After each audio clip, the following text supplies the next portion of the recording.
Good morning class. तो आज chapter second का जो फॉर्म्स ऑफ बिजनेस ऑर्गेनाइजेशन है उसका आज हम हिंदू अनडिवाइडेड फैमिली में टू सिस्टम जो चलते थे उसके बारे में पढ़ेंगे।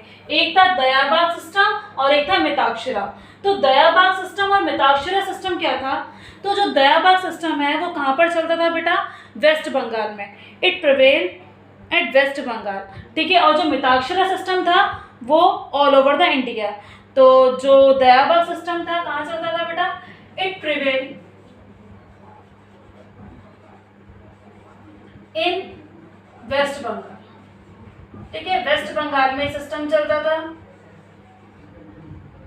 फर्स्ट पॉइंट, प्रिवेल मतलब पुराने टाइम के पीरियड में वेस्ट बंगाल में सिस्टम चलता था, ठीक है। और हमने ये देखा वेस्ट बंगाल, और ये जो सिस्टम था इसमें दोनों ही को पार्टनर्स थे, male as well as female member. It allows both male as well as female, ठीक है। फीमेल भी मेंबर थी बेटा and female member of co partners and female member of co partners, ठीक है। जो इसका कि हमारा प्रॉफिट जो शेयर हो रहा है। तो कौन सा सिस्टम है बेटा? दयाबाग सिस्टम है। इस सिस्टम में क्या होता था कि पहले टाइम के जो प्रॉफिट चलता था वो कैसे चलता था बेटा? को पार्टनर्स,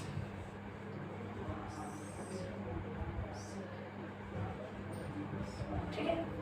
अब बेटा जो ये सिस्टम है मिताक्षरा, ठीक है, को पार्टनर्स। अब मिताक्षरा जो सिस्टम है वो बेटा हमारा कहाँ पर चलता था? It prevail all over the India. It prevails all over the India. All over the India, पूरे इंडिया में ये सिस्टम चलता था। All over the India. Expect कहाँ पर नहीं चलता था ये मिताक्षरा? एक्सपेक्ट वेस्ट बंगाल। एक्सेप्ट वेस्ट बंगाल। वेस्ट बंगाल, ठीक है। और इसमें ओनली मेल मेंबर अलाउ थे को पार्टनर्स के टाइम। जो मेल मेंबर्स को ही प्रॉपर्टी मिलती थी। अब तो बेटा फीमेल भी एक तरीके से इंडिया में देखा जाए तो फीमेल्स को भी प्रॉपर्टी में हक होता है उनका। पर उस टाइम पीरियड में मिताक्षरा में ओनली इंडिया में मेल जो मेंबर थे बिकम अ को partners. It allow only, it allows only male member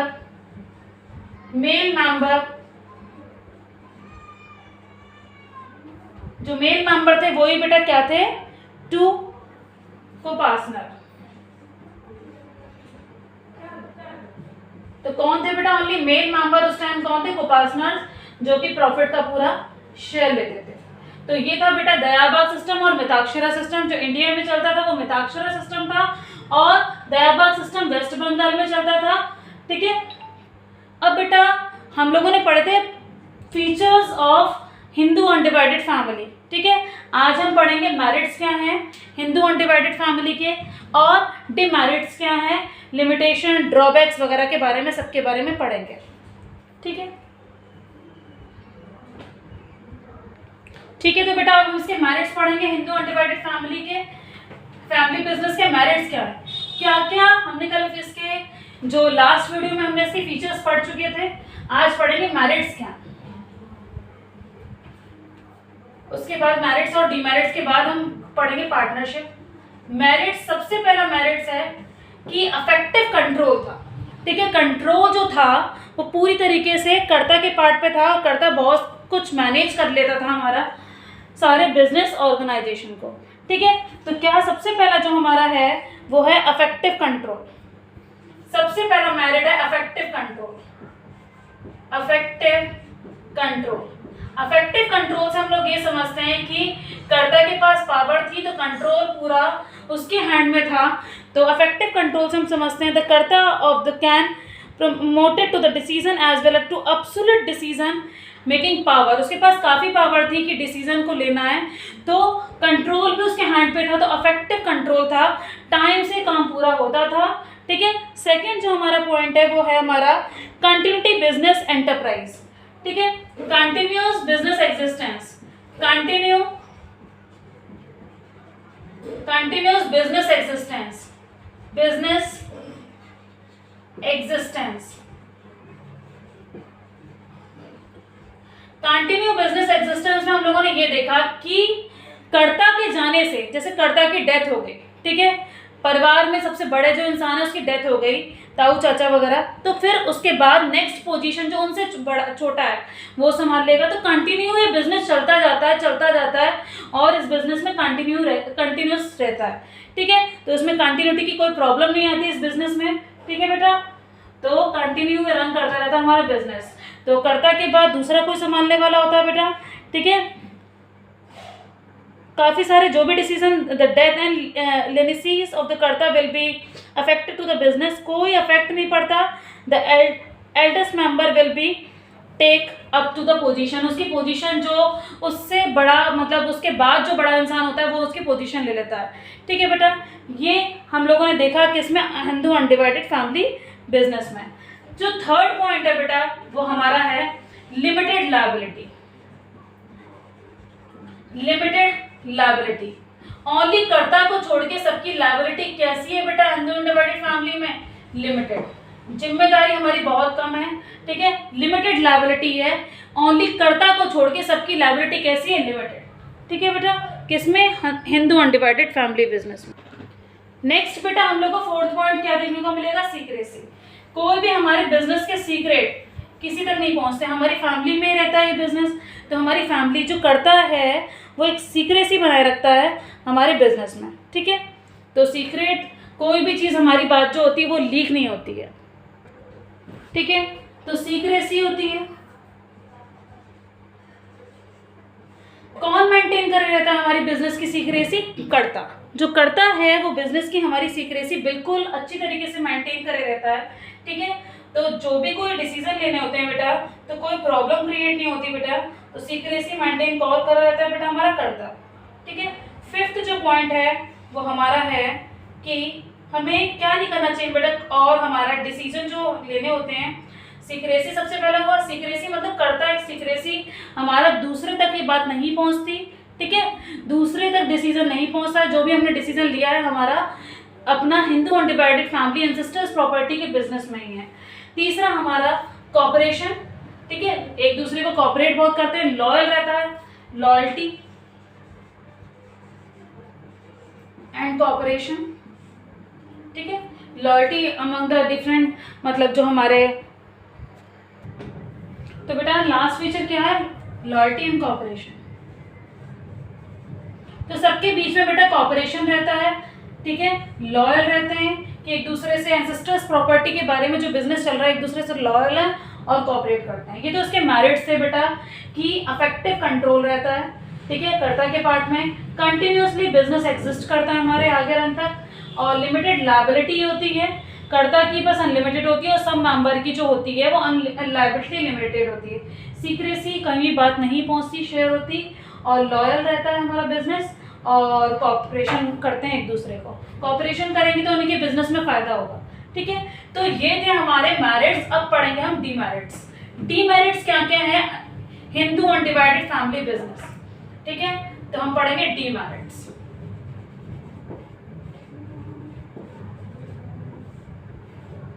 demerits हमने पहला सबसे पढ़ा, demerits of Hindu undivided family business, undivided family business, ठीक है। तो सबसे पहला है हमारा लिमिटेड कैपिटल, ठीक है। तो इतनी एंसेस्टर्स प्रॉपर्टी हमारी, मतलब इतनी कैपिटल तो है पर इतनी ज्यादा कैपिटल नहीं होती। एक इसका ड्रॉबैक भी है, लिमिटेड कैपिटल, ठीक है। अगर 4 लोगों में बंटवारा है तो लिमिटेड कैपिटल, इतनी ज़्यादा हमारी कैपिटल नहीं हमारी हिंदू अनडिवाइडेड फैमिली में होती। पैसा होता है तो 4 लोगों में इतना बटा हो, मतलब, और इतनी भी ज़्यादा जगह नहीं होगी कि हमारा 4 भाई हैं तो 4, मतलब कैपिटल की बहुत कमी होती है। There are shortage of capital to the limited by the ancestors property, ठीक है। सेकेंड जो है हमारा वो पॉइंट है limited marginal skill, limited managerial skill. बेटा करता सारे डिसीजन लेता तो जरूरी नहीं है कि करता इतना इंटेलिजेंट हो हर फील्ड में। तो जो स्किल है हमारी लिमिटेड मार्जिनल स्किल होती है कि हर फील्ड में हम कोई प्रोफेशनल एक्सपर्ट तो हायर नहीं कर रहे, तो जो करता की स्किल है ये थोड़ा ना कि हर फील्ड में वो इंटेलिजेंट हो, हर फील्ड में वो एक्सपर्ट हो। तो लिमिटेड मार्जिनल स्किल है। इसका दूसरा हमारा डिसएडवांटेज अनलिमिटेड लायबिलिटी। कर्ता की लायबिलिटी कैसी होती है? अनलिमिटेड होती है, अनलिमिटेड लायबिलिटी। ठीक है, तो कर्ता की लायबिलिटी कैसी है बेटा? अनलिमिटेड है। उसके ऊपर बहुत सारा बेटा क्या होता है, it is a responsible to karta the liability unlimited, so the heritage to taking the new and risky, उसके लिए बहुत रिस्की होता है बेटा, क्योंकि उसकी लायबिलिटी क्या होती है बेटा? अनलिमिटेड होती है। ठीक है, अब दूसरा क्या है? Unbalanced decision. हमारा क्या है? Unbalanced decision. ठीक है, अनबैलेंस्ड डिसीजन के बारे में हम लोग देखेंगे। तो बेटा क्या है अनबैलेंस्ड डिसीजन? तो कर्ता के ऊपर बहुत सारी जिम्मेदारी होती है, बहुत सारी रिस्पॉन्सिबिलिटीज होती है बेटा कर्ता के पास। तो कभी कभार उसके पास ओवर बर्डन होने के से वो जो भी कोई डिसीजन लेता है उसमें अनबैलेंस्ड हो जाता है। तो ये हमारे सारे ड्रॉबैक्स थे, सारे लिमिटेशंस थे हिंदू अनडिवाइडेड फैमिली के। अभी तक हमने दो बिजनेस के बारे में पढ़ लिया है, सोल प्रोपराइटर जो सिंगल पर्सन चलाता है, ठीक है, सिंगल ओनरशिप। और सिंगल ओनरशिप में ये भी बता दूं कि अगर कोई फैक्ट्रीज वगैरह खोल रहा है जैसे कि, तो उसके लिए हमारा कुछ लाइसेंस लेना पड़ता है। तो लाइसेंस अगर लेना पड़े, जैसे कि आपने क्वेश्चन पूछा था, एक बच्चे ने क्वेश्चन पूछा था, तो हाँ लाइसेंस लेना पड़ सकता है कुछ लीगली बिजनेस के लिए। ठीक है, और हमारा हिंदू अनडिवाइडेड फैमिली हमारा कंप्लीट हो गया। अब हम पढ़ेंगे पार्टनरशिप। पार्टनरशिप क्या होता है? ठीक है, पार्टनरशिप के बारे में हम लोग देखेंगे कि पार्टनरशिप बिजनेस क्या है। ठीक है,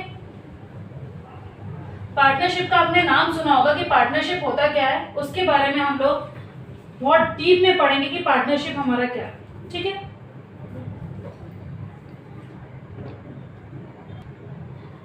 तो बेटा अब हम लोग किसके बारे में पढ़ेंगे? पार्टनरशिप के बारे में। पार्टनरशिप क्या है? पार्टनरशिप एक ऐसा बिजनेस है जिसमें अगर बात करें according to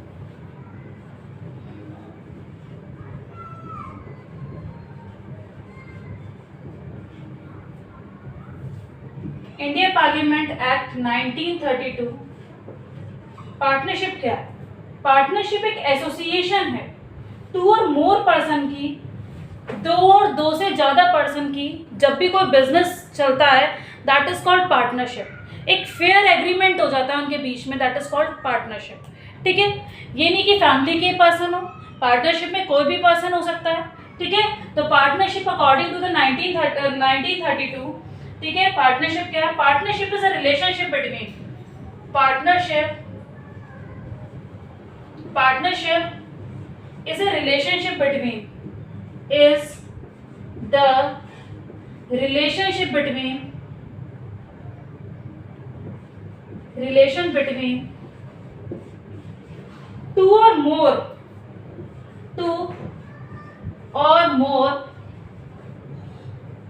person who are agree to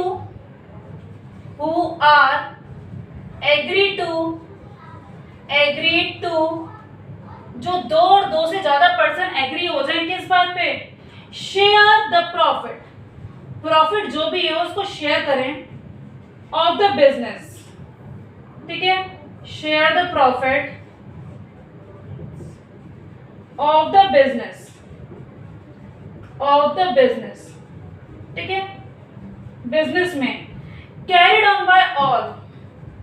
ठीक है, जो भी एक्टिविटीज हो उसको कैरिड करें सारे लोग जितने ही पार्टनर्स हैं, carried by all and any of them acting of all, and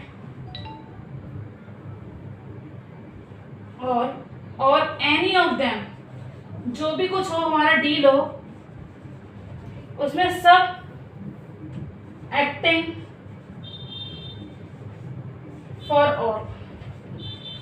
ठीक है, तो बेटा क्या है, अकॉर्डिंग टू द 1932 पार्टनरशिप एक रिलेशन है किस किस के बीच में, दो और दो से ज्यादा पर्सन का जो बिजनेस होता है उसको कहते हैं partnership. Agree to shares and profit, share जितना भी आए उसमें एग्री हो जाए कि हाँ प्रॉफिट जितना भी आएगा वो जिसने जितना पैसा लगाया, जैसे ए बी और सी पार्टनर है, ठीक है, तो इनने एक लाख रुपए लगाए, इसने 2 लाख रुपए लगाए, इसने 3 लाख रुपए लगाए, तो 1:2:3 बन गया। जितनी कैपिटल लगाएगी उतना ही क्या मिलेगा बेटा, उसी रेशियो से क्या मिलेगा, profit. That is called partnership business. ठीक है, तो पार्टनरशिप पे अब हम लोग आगे क्या देखेंगे, पार्टनरशिप के फीचर और कैरेक्टरिस्टिक क्या है। ठीक है, तो पार्टनरशिप के फीचर और कैरेक्टरिस्टिक हम लोग देखते हैं कि पार्टनरशिप के फीचर और कैरेक्टरिस्टिक क्या है। सबसे पहला फीचर हमारा कैरेक्टरिस्टिक है मोर देन 1 पर्सन, एक से। ठीक है, पार्टनरशिप में कितनी नीड होती है, मिनिमम 2 पर्सन और maximum 20, in banking business 10 person. ठीक है, तो सबसे पहला पॉइंट है हमारा कैरेक्टरिस्टिक। ठीक है, सबसे पहला हमारा कैरेक्टरिस्टिक है पार्टनरशिप का, सबसे पहला जो हमारा पार्टनरशिप का कैरेक्टरिस्टिक है वो है हमारा मोर देन 1 पर्सन, इसमें एक से ज्यादा पर्सन होते हैं। ठीक है, मिनिमम कितने होते हैं बेटा, 2।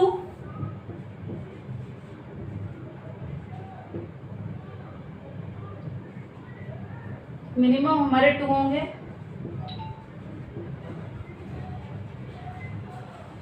और मैक्सिमम बेटा 20।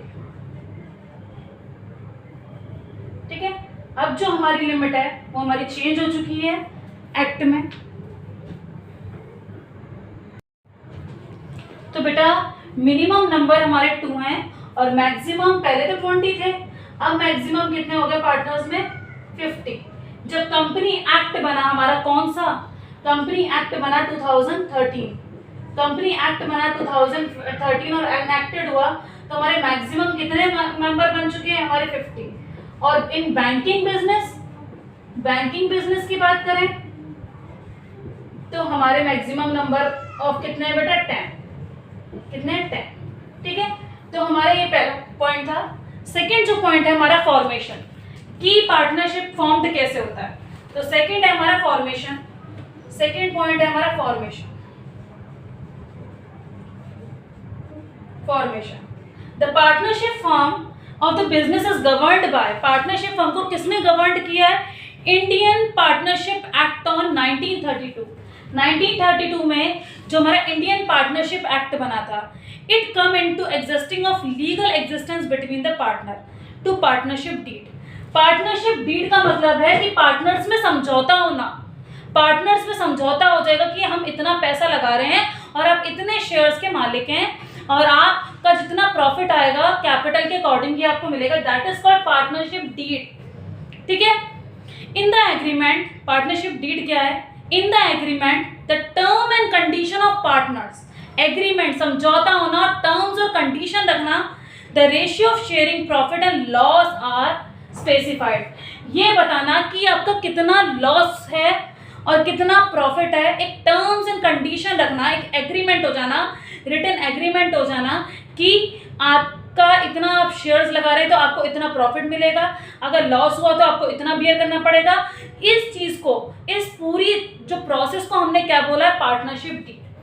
क्या बोला है, पार्टनरशिप डीड। वो उस टाइम होती है जब हमारी पार्टनरशिप की फॉर्मेशन होती है। ठीक है, पार्टनरशिप डीड से पहले कुछ नहीं हो सकता। ठीक है, पार्टनरशिप डीड, पार्टनरशिप डीड एक फॉर्मेशन है जो कि सारे पार्टनर्स मिलकर करते हैं। ठीक है, the partner must enter into the agreement by caring the lawful business. ठीक है, run with the motive of earning profit. भैया बिजनेस का काम ही है कि प्रॉफिट कमाना। So if 2 person join together in charitable purpose, अगर 2% ज्वाइन है, कोई चैरिटी दे रहे हैं, चैरिटी से मतलब कुछ भी दान कर रहे हैं, that is not called partnership. अगर हम प्रॉफिट कमा रहे हैं, पैसे कमा रहे हैं, दैट इज कॉल्ड पार्टनरशिप। अगर हम चैरिटी दे रहे हैं या किसी को भी चैरिटी दे रहे हैं या दान में कोई चीज दे रहे हैं, तो ये पार्टनरशिप नहीं है। ठीक है बेटा, तो फर्स्ट हमारा क्या है, सेकंड क्या हुआ हमारा फॉर्म। ठीक है, तो पार्टनरशिप डीड क्या है, फॉर्मेशन के टाइम जब कंपनी हम स्टार्ट करते हैं, पार्टनरशिप स्टार्ट करते हैं, तो पार्टनरशिप डीड समझौता सारे पार्टनर्स में पहले ही हो जाता है। ठीक है, तो that is called partnership deed. So if two peoples join together charitable, कोई भी चैरिटी के अकॉर्डिंग कोई भी peoples purpose, it is in not called partnership. And even two people joining together in unknown lawful activities. भैया जब कोई दो partners या दो से ज्यादा पार्टनर्स प्रॉफिट अर्न करने के लिए, ठीक है बेटा, बिजनेस कर रहे हैं, तो वो कौन सा बिजनेस है बेटा, पार्टनरशिप। अगर कोई दो पर्सन मिलके चोरी डकैती कर रहे हैं, रॉबरी कर रहे हैं, ग्लैम्बलिंग कर रहे हैं, that is not called partnership. Profit earn करने वाली चीज को, सिचुएशन को क्या कर जाएगी, पार्टनरशिप। ठीक है बेटा, अब जो थर्ड हमारा है लायबिलिटी। अब लायबिलिटी कैसी है बेटा पार्टनरशिप में, देखते हैं। Liability, the liability of all the member of partnership is unlimited. सारे मेंबर्स की पार्टनरशिप में जो लायबिलिटी है वो अनलिमिटेड है। The partner are individual to collect liable to pay debt of the firm. ठीक है, पार्टनर्स आर इंडिविजुअल, सारे पार्टनर इंडिविजुअली कलेक्ट करेंगे लायबल टू पे। ठीक है, it is a time of loss to firm assets is not sufficient to pay back the date then the creditors to claim the personal property of the partners. अगर भैया अगर उधार हो गया, कर्जा हो गया हमारे पार्टनरशिप फर्म में, तो जो पार्टनर्स है वो लायबल टू पे द पर्सनल प्रॉपर्टी उनकी क्लेम पे रखी जाएगी। ठीक है, तो बेटा पार्टनरशिप पे लायबिलिटी सबकी कैसी है, अनलिमिटेड। ठीक है, अब बेटा रिस्क बियरिंग, कौन रिस्क बियर करेगा, रिस्क बियरिंग। रिस्क बियरिंग से समझते हैं, the partners of the partnership firm share the profit in the form of their specified of the agreement. ठीक है, एक रेशियो स्पेसिफाइड हो गया पार्टनरशिप डीड के टाइम कि आपको इतना इतना प्रॉफिट मिल जाएगा, कि जैसे आपने शेयर लगाया 2-3, इस रेशियो से ए ने इतना दिया, बी ने इतना दिया, सी ने इतना दिया, इससे हमारा प्रॉफिट शेयर हो जाएगा।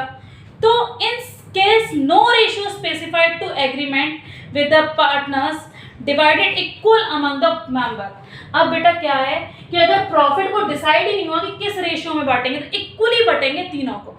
अगर कोई भी रेशियो डिसाइड नहीं हो रहा पार्टनरशिप डीड के टाइम, तो इक्वली शेयर में प्रॉफिट बटेगा। ठीक है बेटा, एक divide equally among the members. ठीक है, तो शेयर्स हमारा जो प्रॉफिट का है वो इक्वली डिवाइड होगा। ठीक है, डिसीजन मेकिंग, कौन डिसीजन लेगा, all the partner is allowed to manage the partnership firm. सारे पार्टनर्स को अलाउ कर दिया जाता है कि पार्टनरशिप फर्म्स को। तो हमारा फोर्थ क्या है, डिसीजन मेकिंग। ठीक है, रिस्क बियरिंग। फिफ्थ क्या है हमारा, डिसीजन मेकिंग। डिसीजन मेकिंग, तो डिसीजन कौन लेगा बेटा, सारे पार्टनर्स की अनुमति से कोई काम होता है यहाँ पर। ये नहीं कि एक ने कोई फॉर्मेशन दे दिया और दूसरा कुछ कह ही नहीं रहा, ऐसा नहीं है, सारे पार्टनर्स अलाउ करेंगे। ठीक है, all the partners are allowed to manage the partnership firm, the specified work area to each partners in the partnership deed also.